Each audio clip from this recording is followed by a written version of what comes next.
మీ life tension ఫ్రీగా ఉండాలి అంటే ఈ 4 బ్లాక్స్ని ఫాలో అయితే చాలు. ఫస్ట్ బ్లాక్, మీకు అట్లీస్ట్ 3 బ్యాంక్ అకౌంట్స్ ఉండాలి. ఫస్ట్ అకౌంట్ శాలరీ అకౌంట్, సెకండ్ది ఎక్స్పెన్సెస్ అకౌంట్ అండ్ థర్డ్ది ఇన్వెస్ట్మెంట్స్ అకౌంట్. అండ్ మీ ఎమర్జెన్సీ ఫండ్లో at least 6 months of your monthly expenses save చేసుకునేలా చూసుకోండి.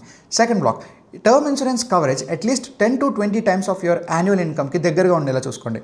Health insurance coverage minimum 10 to 20 lakh rupees ఉండేలా చూసుకోండి. నామినీస్ని యాడ్ చేయండి అండ్ ఇన్సూరెన్సెస్ పాలసీస్ని ఇన్వెస్ట్మెంట్ ప్లానింగ్ని కలపండి.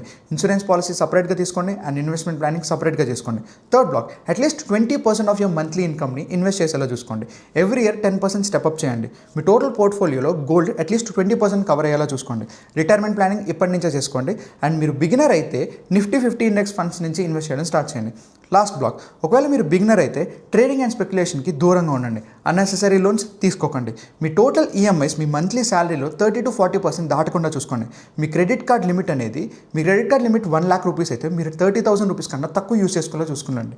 అండ్ ఫిఫ్త్ది రెడ్ ఫైల్. దీని మీద నేను ఒక సపరేట్ వీడియో చేశాను, ఒకసారి చెక్ చేయండి. ఇది చాలా important. Please share this video and follow Genie finance. No nonsense, only knowledge.